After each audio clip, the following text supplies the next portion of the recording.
Some of the most important lessons in life come when you're on your knees, when the plan falls apart, the call doesn't come, the person leaves, or the silence gets too loud. That's when you start to realize that strength isn't something you're born with. It's something you build in the wreckage. And that's exactly where Stoicism steps in, not as a theory or a nice quote, but as a tool, a real, usable way to reset your mindset when everything feels unstable. We're going to walk through 10 Stoic principles that can help you rebuild from the inside out. Not through hacks or hype, but through calm, grounded wisdom that's lasted for centuries. These aren't abstract ideas. They're practical ways to deal with overthinking, setbacks, emotional exhaustion, and the daily pressure to hold it all together. Whether you're feeling stuck or quietly craving change, what you'll hear today is designed to anchor you, not just inspire you. Because Stoicism isn't about being cold or distant. It's about learning how to stay steady in a chaotic world. It's about having the clarity to act, the discipline to wait, and the strength to let go. If even part of you knows it's time to stop reacting and start responding with intention, then you're exactly where you need to be. And if reflections like this feel honest to you, if they offer even a little clarity, direction, or peace, consider subscribing. It's a simple act, but it shows that you're committed to living with purpose, not just passing through. And that small decision might be the first of many that bring you back to yourself. 1. Listen more than you speak. Do you know why silence feels uncomfortable for most people? It exposes us. But the first Stoic principle teaches us that silence is not a weakness, it's a weapon. In a world obsessed with being heard, learning to listen gives you an edge. When you listen, you learn. When you speak less, you see more. Listening isn't passive. It's one of the strongest acts of self-discipline. And yet, most people rush to fill silence with noise as if quiet itself is a threat. But the Stoics knew better. Epictetus once said, "We have 2 ears and 1 mouth so that we can listen twice as much as we speak." That's not just clever, it's essential, because in silence, truth has room to rise. When you resist the urge to respond, when you allow space between reaction and reply, you gain clarity, and clarity is power. Silence also reveals. It shows you who's at peace with themselves and who isn't. The person who can sit in stillness without fidgeting, without nervously reaching for their phone or raising their voice to dominate the room, that person isn't hiding from themselves. They've met their own thoughts and survived the conversation. In contrast, constant talking often masks insecurity. It's a form of running from reflection, from discomfort, from vulnerability. But silence invites all of that. It slows down the noise and brings you face to face with what's real. That's why it's so hard. And that's also why it's so important. Carl Jung once noted that people will do anything, no matter how absurd, to avoid facing their own soul. And yet the soul speaks loudest in quiet moments. So if you can get comfortable with silence, you're already doing what most people never will. You're turning inward, listening deeply, and building something unshakable inside yourself. This kind of listening doesn't just change how you relate to yourself, it transforms how you relate to others. It teaches you to hear what isn't said, the tone, the hesitation, the silence between the words. That's where real understanding lives. And when people feel truly understood, they open up, they trust. And that's when connection begins. There's strength in that.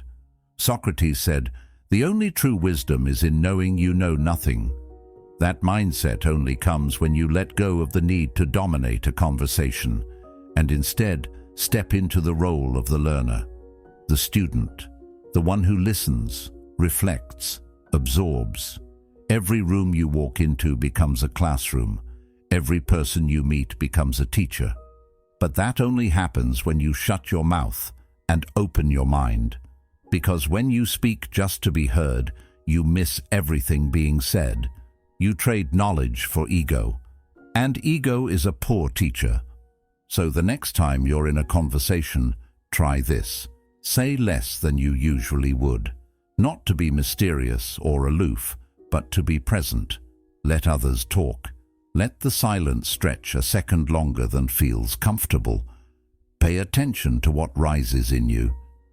That discomfort. That's where growth begins.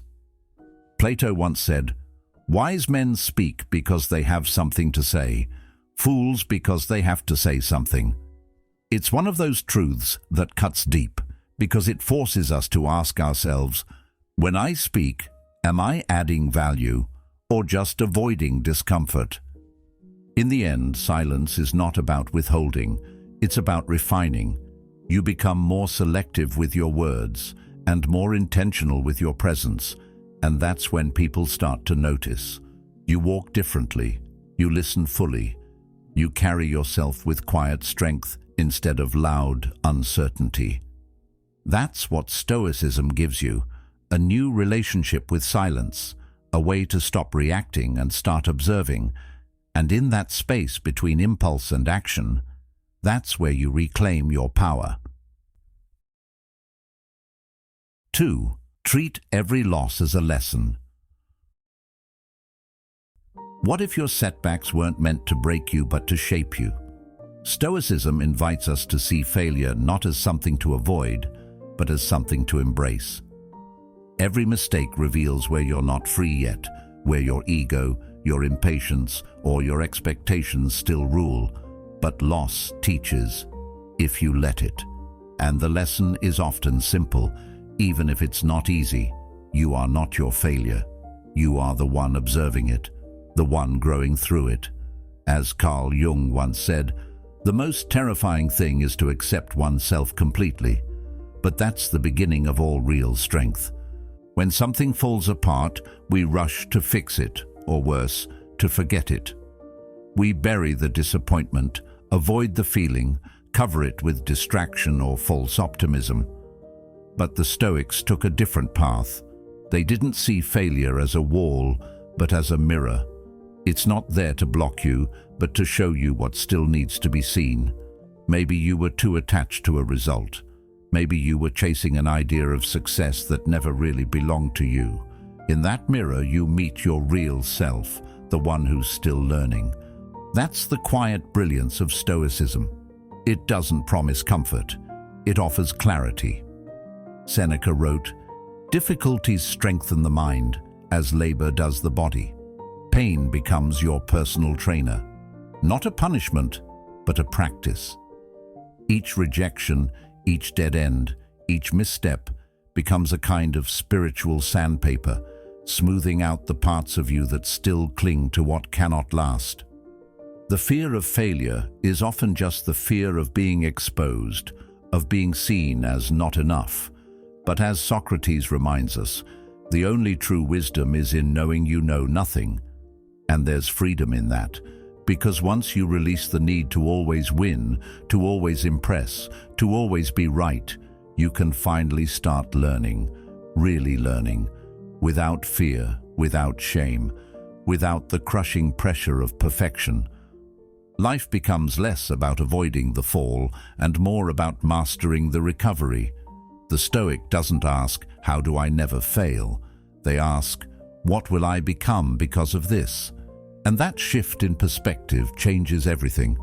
You're no longer a victim of the moment. You're a sculptor, carving meaning from the raw stone of adversity. Plato believed that the measure of a man is what he does with power.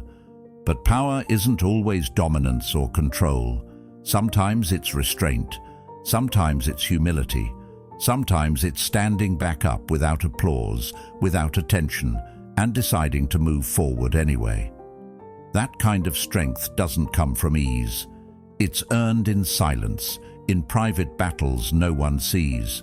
So when the next failure comes, and it will, meet it without panic. Let it open you. Let it teach you where your peace is still conditional, Let it remind you that growth doesn't come from things going right. It comes from choosing who you'll be when things go wrong. This is the Stoic path, not the avoidance of suffering, but the transformation of it. And if you're still here, still listening, still reflecting, that says something. You're not just interested in ideas, you're ready for change. That's rare. And if you appreciate this kind of grounded, honest work, there's a simple way to support it. Just hit that subscribe button. That's all. Let's keep growing together. 3. Detach from what you can't control. Freedom begins the moment you stop trying to control what isn't yours. Focus on your response. That's where your power lives. It's a shift that seems simple, almost too quiet to notice, but it changes everything. We spend so much of our lives trying to bend reality to our will. We fight the timing, we fight the outcome, we even fight other people's choices, as if we had the right to decide for them. But Stoicism teaches us that peace doesn't come from getting your way. It comes from learning to let go of what was never yours to manage in the first place. There's a strange kind of suffering that comes from constantly reaching outside yourself. You try to control how others see you. You try to manage what someone thinks, how they feel, what they'll do next. But the more you try to grip the external world, the more it slips right through your fingers. That tension, that anxious grasping, it robs you of your center. You become reactive, exhausted, drained by things you were never meant to carry. And the most painful part? You don't even realize how heavy it's been until you finally put it down. The Stoics weren't emotionless. They were grounded, rooted in what was real, in what they could control, their thoughts, their reactions, their attitude. As Epictetus said, some things are up to us and some things are not. That's it. That's the line. And once you know where that line is, you can stop wasting your strength on storms you can't steer. Carl Jung once wrote, "I am not what happened to me. I am what I choose to become." That's what this principle leads to. Not detachment for its own sake, but a kind of radical responsibility. You're not giving up. You're showing up. Fully. But only where your energy makes a difference. You learn to respond rather than react. To step back and ask, is this mine to hold? And when it's not, you let it go. Not out of indifference, but out of wisdom. And in that space between stimulus and response, something powerful begins to grow.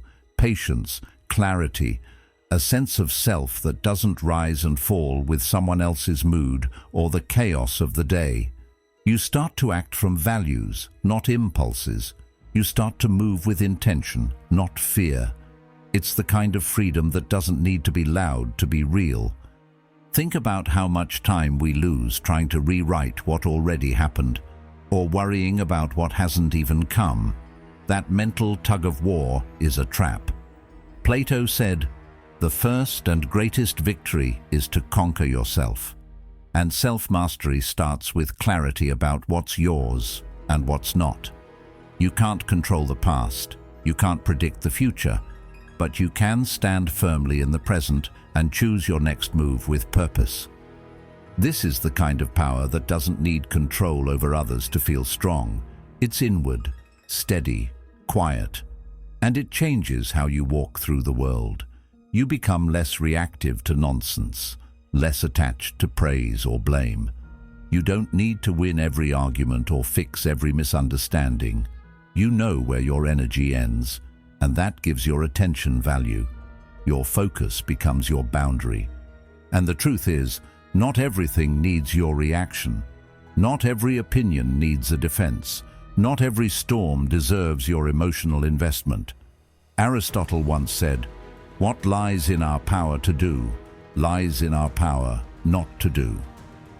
You can choose to respond with calm, with silence, with stillness. That's not weakness. That's discipline. That's presence. When you stop trying to control what isn't yours, you reclaim everything that is. Your mind, your peace, your power to choose the next right thing, even in the middle of chaos. And that's where the real freedom begins. Quietly, steadily, within you.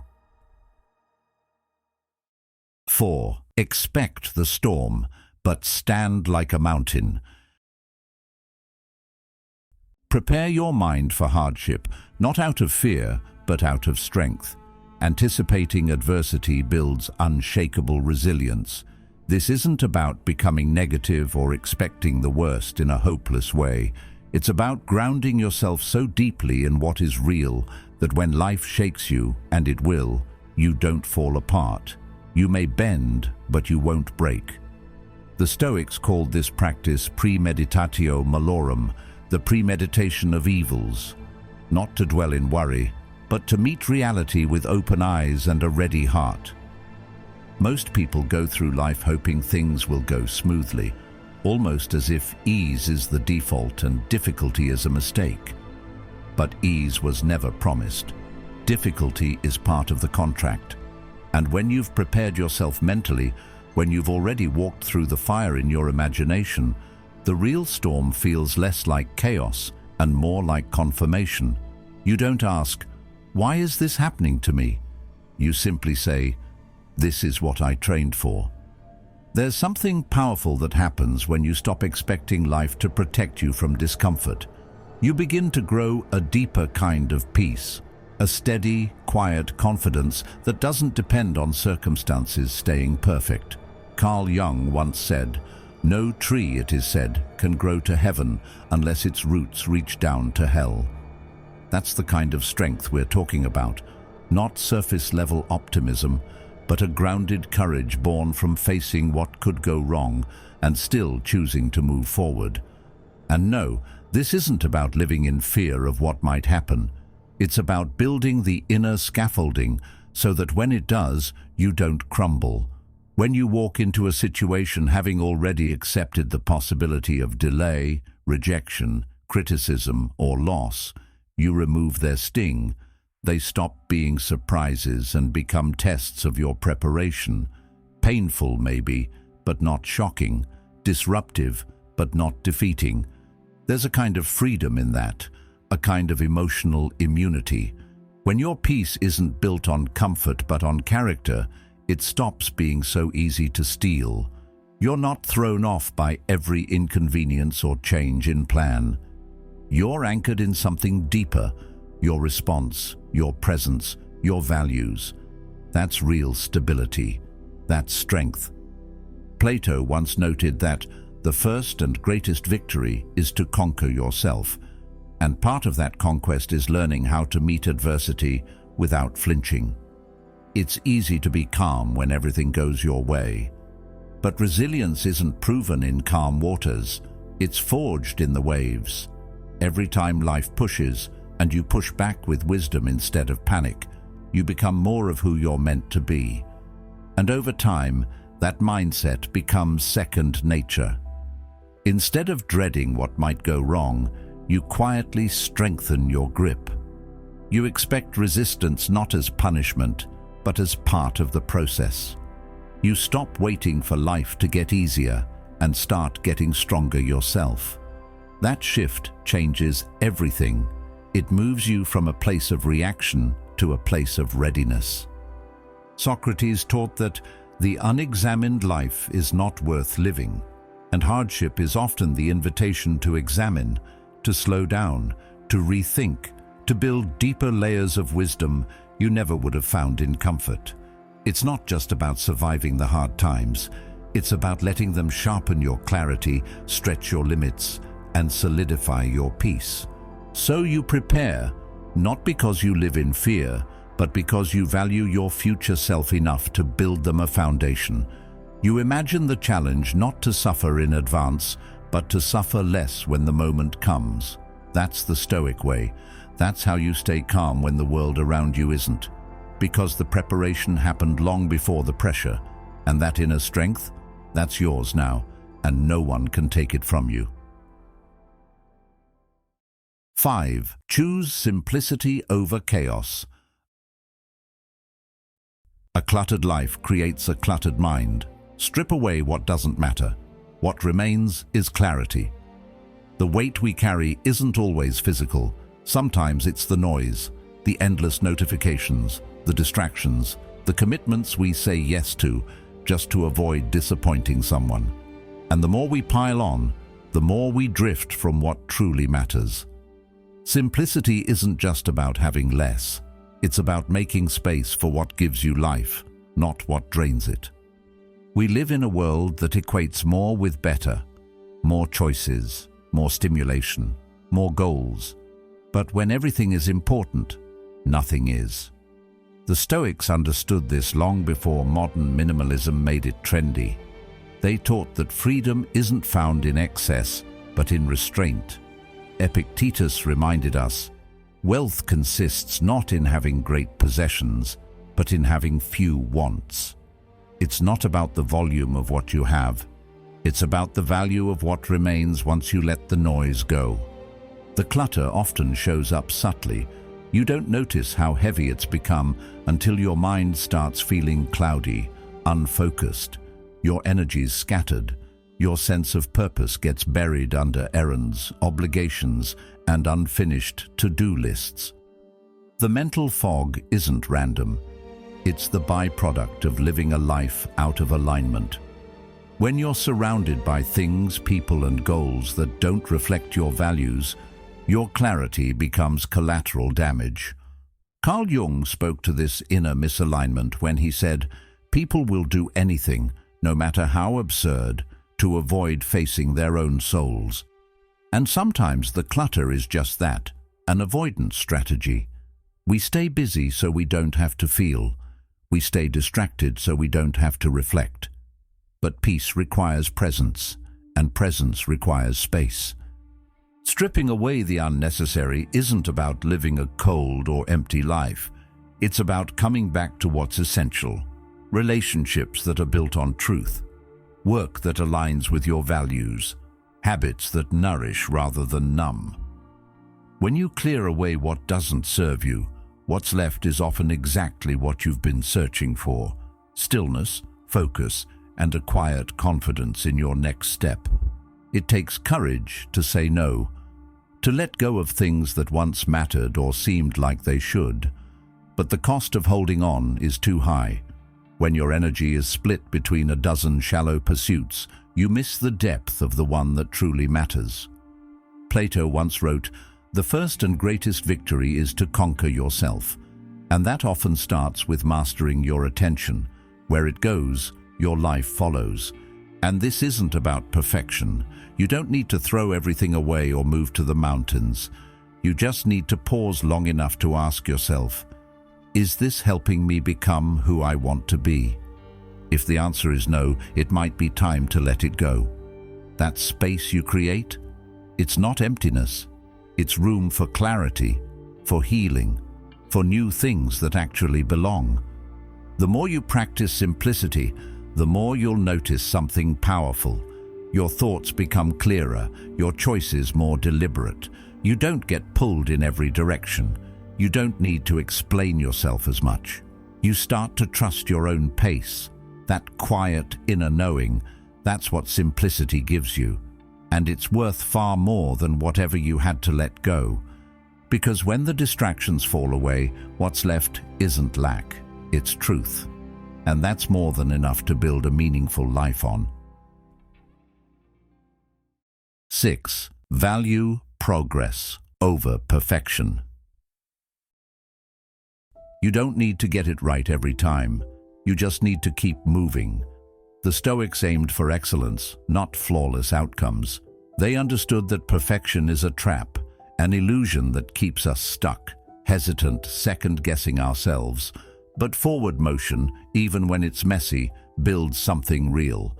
Every imperfect step becomes part of your progress. Every misstep is part of your shaping. Waiting to feel ready or certain before you act, that's where growth goes to die. We hold ourselves hostage to this idea that if something isn't perfect, it's not worth doing. But progress has never been about getting it all right. It's about becoming more honest with yourself, doing your best, then doing better next time. As Aristotle once said, we are what we repeatedly do. Excellence, then, is not an act, but a habit. It's in the showing up, not in the showing off. You build your character in the repetition, in the quiet, ordinary days when nobody's watching. Mistakes aren't failures of identity. They're markers of effort, signs that you're in motion. The Stoics never chased praise or results. They measured their lives by intention and effort, by the question, did I act in alignment with my values today? And if the answer was no, they didn't spiral into shame. They adjusted. They kept going. Because that's what a meaningful life asks of you. Not perfection, but presence. Carl Jung said, the most intense conflicts, if overcome, leave behind a sense of security and calm that is not easily disturbed. That security doesn't come from a flawless track record. It comes from knowing you've been through enough to keep going even when you stumble. You've felt doubt, failure, criticism, and you kept showing up. That builds something inside you that no one can take away. There's a quiet freedom in letting go of the need to impress. You don't have to perform your worth. You just have to keep aligning your actions with your principles moment by moment. And that might mean doing things imperfectly. It might mean starting when you're uncertain.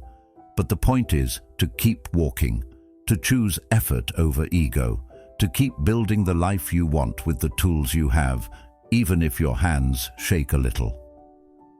Plato once said, never discourage anyone who continually makes progress, no matter how slow. That applies to you too. Stop measuring your journey by how fast you get there. Start noticing how far you've come, how much you've learned, how you keep showing up when it's hard. The strength is in the movement, not the outcome.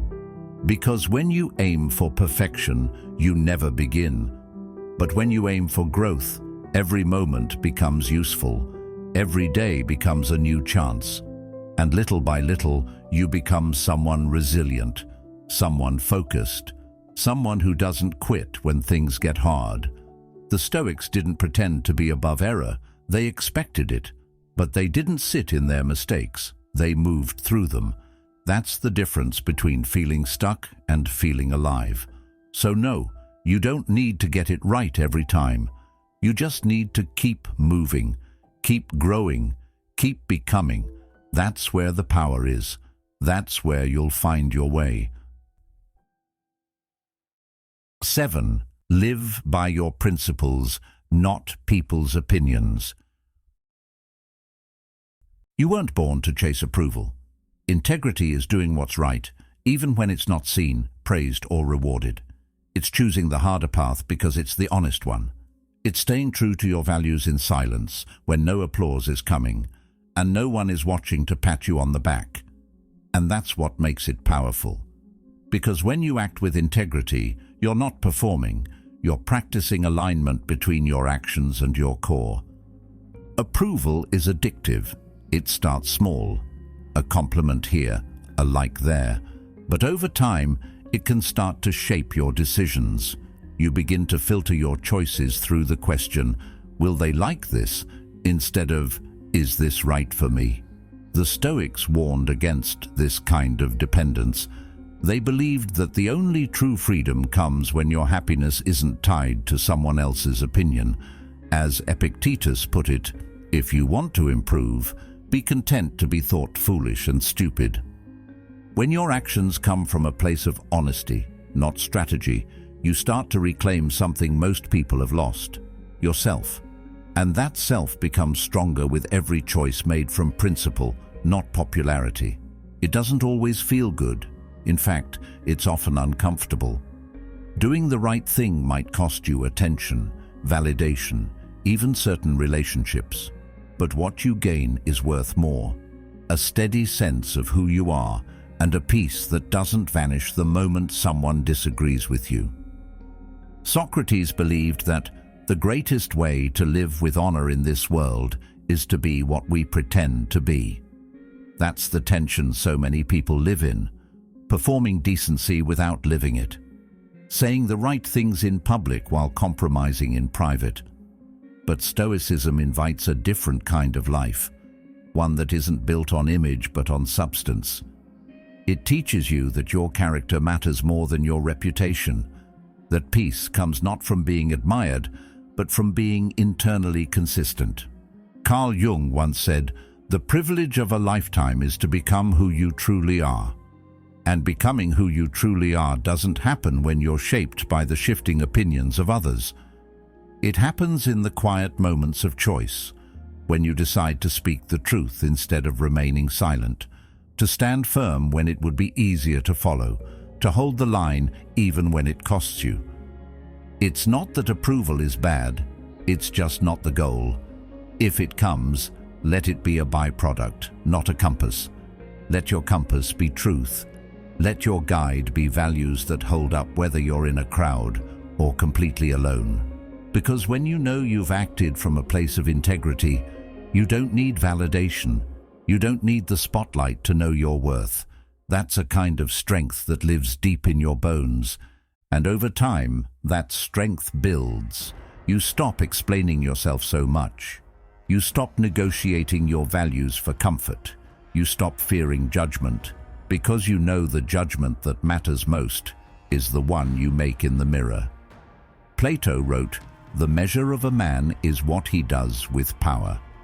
But there's another kind of power too, the quiet power of choosing what's right over what's easy, again and again. In a world built on appearances, integrity is rebellion. And the deeper you root yourself in it, the less approval you need to keep going. You move through life with more peace, more clarity, and more self-respect. You trust your own voice. You walk your own path. And slowly, that quiet example starts to speak louder than any performance ever could. So no, you weren't born to chase approval. You were made for something deeper, something truer. And when you choose that path, even in silence, you're not alone. You're walking with the Stoics, with the great minds who understood that the real reward isn't praise. It's the person you become. 8. Practice gratitude relentlessly. The most powerful shift is perspective. Gratitude turns ordinary moments into silent victories, not because your life becomes perfect overnight, but because your eyes begin to see differently. What once felt small now feels sacred. What you used to overlook becomes a reminder that you're still here, still breathing, still growing, still capable of something better. That shift doesn't need a spotlight. It doesn't ask for applause. But it quietly rewrites how you meet your life. We're conditioned to chase what's next. More success, more recognition, more validation. And in that chase, we miss what's right in front of us. The warmth of morning light, a deep breath after a long day, the strength it took just to keep going. These aren't small things, they're signs of presence. And presence is where life actually happens. Gratitude brings you back to that place, not as a performance but as a practice. Aristotle said, "Happiness depends upon ourselves." And part of that happiness isn't about changing your world, but changing how you hold it. When you start seeing what's already working, even if it's imperfect, you build a kind of quiet strength. Gratitude doesn't mean pretending everything's fine. It means recognizing the good while holding space for the hard. It's the ability to say, "This isn't perfect, but it's enough for now." Carl Jung spoke of the shadow within us, the unconscious parts we avoid. Often, ingratitude lives there. It hides in the space between what we hoped would happen and what actually did. It tells us we need more before we can rest, before we can be proud. But gratitude interrupts that lie. It says, "This moment counts, even if no one sees it, even if no one claps, even if all you did today was get up and try again. Socrates believed that the unexamined life wasn't worth living, and gratitude is a form of examination, noticing what we usually take for granted and giving it the weight it deserves. Your resilience, your insight, the lessons you earned the hard way. These things are easy to miss when you're measuring yourself by outcomes. But the Stoics remind us, value is found in the process, not the prize. You don't have to wait for life to get easier to start appreciating it. That's the secret most people miss. There is no perfect moment, there's just this one. And what you choose to see in it either nourishes your spirit or drains it. When you practice gratitude, you stop waiting for a better life. You start building one with what's already in your hands. Plato once said, "A grateful mind is a great mind which eventually attracts to itself great things." Gratitude isn't passive, it's generative. It expands what you notice. It softens your resistance. It helps you hold both joy and pain without needing to be rescued from either. That's not weakness, that's maturity. When you carry that mindset through your day, everything shifts. You're not reacting, you're responding. You're not judging the moment, you're receiving it. Even the small things become meaningful. A kind word, a quiet meal, a deep exhale. These are the silent victories that build your emotional foundation. And the stronger that foundation becomes, the less you need from the world to feel whole. Gratitude doesn't mean you stop wanting more, it just means you stop being ruled by the lack. You see what's here, you honor it, and from that place you move forward, not chasing, not proving, just becoming, slowly, honestly, powerfully. That's the shift, that's the silent strength behind every Stoic teaching, not to escape life, but to meet it fully, with presence, with grace, and always with gratitude. 9. Reflect before you react. Your first impulse isn't your final answer. A moment of stillness can save you from days of regret. That pause, that breath before you speak, before you act, is where your power lives. Most of the damage we do in life isn't done because we're evil. It's done because we're rushed, because we let emotion drive the wheel before wisdom has a chance to speak. Anger, fear, pride, these states love speed. They thrive in immediacy, but wisdom is slow. It waits, it watches, it considers. And when you give yourself even just a moment to slow down, to feel what's really there, you break the cycle of reactivity that causes so much unnecessary suffering. The Stoics knew this deeply. They believed that our emotions are natural, but not always trustworthy. You can feel the fire without feeding it. You can acknowledge the fear without obeying it. Carl Jung once said, "Until you make the unconscious conscious, it will direct your life and you will call it fate." That's what the pause does. It gives your conscious mind a chance to intervene, to notice your reaction and choose differently. You're not a slave to your instincts. You can feel something fully and still not act on it. That's strength, not suppression, but awareness. Think about how many times you've said something in the heat of the moment that you wished you could take back, or made a decision too quickly, only to regret it hours later. That sting, that aftermath, it teaches you something important. Reaction is easy, but response is art. The more you practice stillness, the more space you create between the trigger and the action. And in that space, you regain control. Socrates believed that self-mastery was the highest kind of power, not mastery over others, but over your own impulses. When you react blindly, you hand your power over to the moment. But when you choose to pause, to observe without immediately judging or acting, you begin to lead yourself. That pause isn't weakness, it's discipline, it's intention. And it builds a life you don't have to keep apologizing for. It doesn't mean you won't feel things deeply.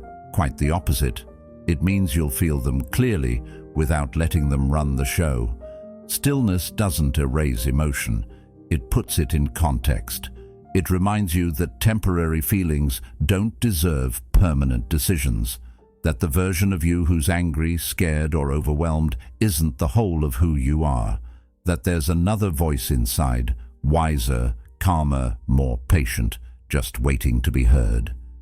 Plato once said, "The measure of a man is what he does with power, and your greatest power might just be the ability to wait, to listen, to let your higher self respond instead of your ego react." This kind of restraint doesn't make you passive, it makes you deliberate, and deliberate people build lives with far fewer regrets. Over time, that stillness becomes a habit. You start to trust it. You know that you don't have to jump on every thought, every feeling, every urge. You can let them pass through, like weather. You start to notice how many storms you avoid simply by staying still a little longer, how many battles you win by not swinging back, how much peace you protect by just breathing, reflecting, and choosing wisely. And that's the heart of Stoicism, not to become cold, but to become clear, to act with purpose instead of impulse, to lead yourself before you try to lead anyone else. Because your first impulse isn't your final answer, and the moment you remember that, you've already won. 10th, let virtue be the goal, not comfort. Courage, temperance, justice, and wisdom, these are the real goals. Comfort fades, character lasts. When life presses in and the noise of convenience tries to seduce you, it's these inner virtues that quietly hold the line. They don't always feel good. They don't offer instant gratification, but they leave behind something far more valuable than ease. They leave behind strength. We've been taught to chase comfort, to avoid struggle, to reach for what's soft, fast, and easy. But when you build your life around comfort, you build it on sand. It shifts under your feet the moment life changes. The Stoics taught something radically different, that real freedom comes from within, that it's better to train the soul than to pamper the body, that the self is not built in pleasure, but in pressure. Aristotle believed that the highest good for a human being is not pleasure, but eudaimonia, a life of flourishing grounded in virtue. Courage, for instance, doesn't show up when things are easy. It rises when fear is loud and you choose to move forward anyway. It's not the absence of fear, but the refusal to be owned by it. Every time you choose courage over avoidance, you reinforce the structure of who you are. Temperance is another form of strength, though it's quieter. It shows up in your ability to pause, to resist, to not need more just because more is available. In a culture that thrives on overstimulation and overconsumption, temperance is rebellion. It protects your energy, it keeps your mind clear, and it teaches you how to be satisfied without being sedated. Justice is broader than punishment. It's about fairness. It's the commitment to act rightly, even when it's inconvenient.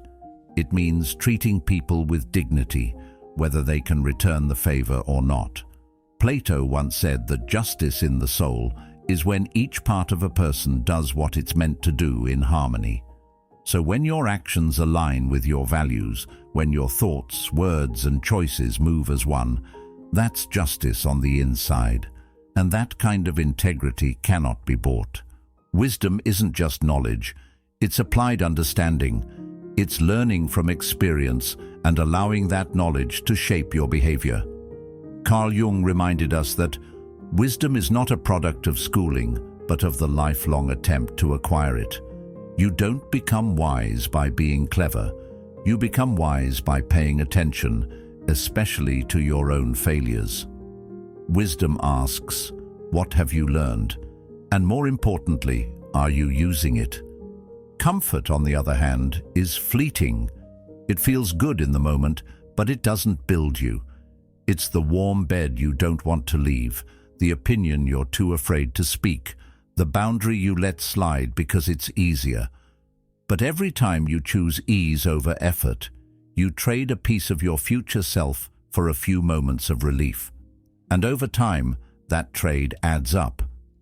Socrates believed that the unexamined life is not worth living. And part of that examination is asking whether you're building your character or just protecting your comfort. Because one leads you to growth, the other keeps you exactly where you are. It's not that comfort is wrong, but it can't be the goal. Because when the world shifts, as it always does, it's not comfort that keeps you steady, it's character. The Stoics aimed for arete, or excellence, not in achievements, but in being. To them, every day was a chance to practice these virtues, to test them, to refine them. You don't need applause for living this way. In fact, you may get the opposite, but the reward is internal. Peace, clarity, and the deep satisfaction of knowing you didn't fold. So no, it's not about being flawless, it's about becoming whole. And the path to that isn't lined with cushions, it's carved by courage, guided by wisdom, disciplined by temperance, and held accountable by justice. That's the life that holds steady in chaos. That's the kind of life that lasts. The world may praise comfort, but your soul was built for something deeper. In a life filled with noise and temptation, choosing character over ease is the quiet revolution that changes everything. And every time you live by that choice, even in the smallest ways, you reclaim your power. Thank you for being here, part of Stoic Journal, where strength is practiced, not performed. If this spoke to something in you, there's another video waiting on the screen right now that might go even deeper. And when you're ready, we'll be right here. One step, one principle, one choice at a time.